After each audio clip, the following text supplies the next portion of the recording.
Hey there ladies, it's Nat Carter, personal trainer and fitness expert from NatalieCarterTalksFitness.com.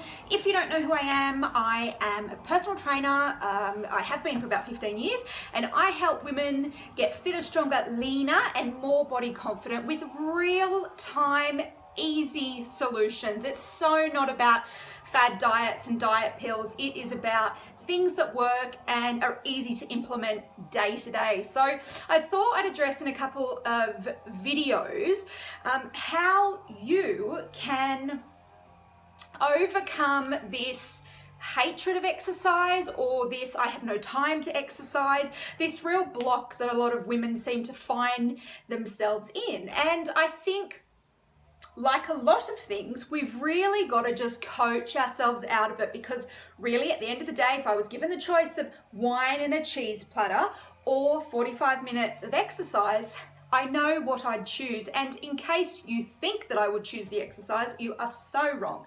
Wine and cheese platter all the way. And I think that's where a lot of us get into this destructive kind of thought process, is that I can't have both. I have to do one or the other. It's very much this all or nothing kind of personality trait that we have. And I think over the years, I was once quite overweight for myself. I was 20 kilos overweight, I was very unhappy. And, you know, it took me time and it took me, you know, a little bit of inner self-discovery that no one else was going to be able to help me with. So I had to really deal with all my emotional shit to then get to that path where I just felt, this is normal and I can live with myself in balance. I think the problem with a lot of experts out there is they're really touting their program or their whatever. That is fantastic, but understand that it doesn't matter how many programs you do. If you don't make those emotional changes, you're not going to get anywhere. You're going to stay in the same little block of doing person A's program, person B, person C, and you're just going to constantly be chasing your tail. We don't want that. We just want freedom. And really, at the end of the day, if you're ready to make that shift, you've got it. So let's talk about three kind of common things I find with women and these blocks that they get in with exercise and I don't have time, etc. The one thing that you've got to understand is, you've probably heard it before too, you've got to make time. Every single one of my clients that I talk to, and I've asked about this this question, you know, how do you make time and blah, blah, blah, blah. It's really a common thing between them, that it's a make time situation. It's very similar to housework. Ooh, who likes housework? No one, unless you're an anal clean freak. But it's got to be done. Brushing your teeth. Do you want a reeking mouth? No, you want healthy, clean mouth. And the same goes for your health and fitness as well. You've really got to schedule in that at time to do it. I think a common problem is that we're of the understanding that, we have to exercise for hours and hours and hours and then I will, you know, be fit and healthy, and that's what so-and-so does, and look how amazing she looks.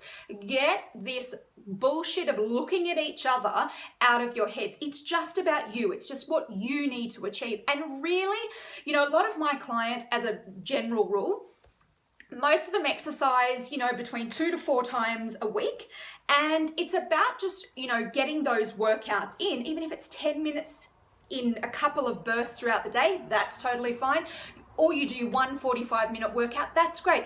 Leave this notion that you need to exercise for hours and hours a day. It is simply not true, and it will only lead to burnout. So definitely make the time, but if you've only got the little 10-minute spurts throughout the day because you're looking after children or you're working or whatever, that's fine. Do what you can. Get out of your head that 10 minutes is not going to do anything. Even if it was 10 minutes every single day, you're still doing 70 minutes of exercise through the week. So that's a pretty good start anyway. And number 2, we're making the time in step 1. Number 2, we've got to find the things that we love to do. Yes, high intensity interval training and weight training will really do the kind of give you that maximum bang for your buck if you were going to go down that path. But if you love dancing, or if you love, I don't know, doing housework, whatever it is, do that do that thing that you can do on a regular basis. So, you know, consistency and any compliance to a program only works if the person does that every day. So if it means you do swimming and salsa classes and your housework through the week, that's cool as well. Obviously, as I said, you're going to get more, it's hard to say you're going to get more results, but you are going to kind of get things moving a little bit quicker if you combine weight training and cardiovascular stuff together. So yeah, find that thing that you totally love and do more of it. If you can do it every day for 30 minutes, it's perfect. That's amazing. The last little thing that you've got to work, so we've talked about, you know, making our time, we've talked about doing something we love, and number 3, you've got to make that mind shift. You've got to make that mental mind shift to say, I need this is good for me, it's going to make me feel better, and not just about the looking better kind of thing. You need to get a little bit more focused on more gutsier goals. Mental health is a great one. Trying to, you know, be the best person that you can possibly be. It's just not about this exterior shell. It's about deep down inside. I personally know myself that a lot of my exercise, it's not done to look fabulous, because there's a million people that have the ripped abs and the whatever.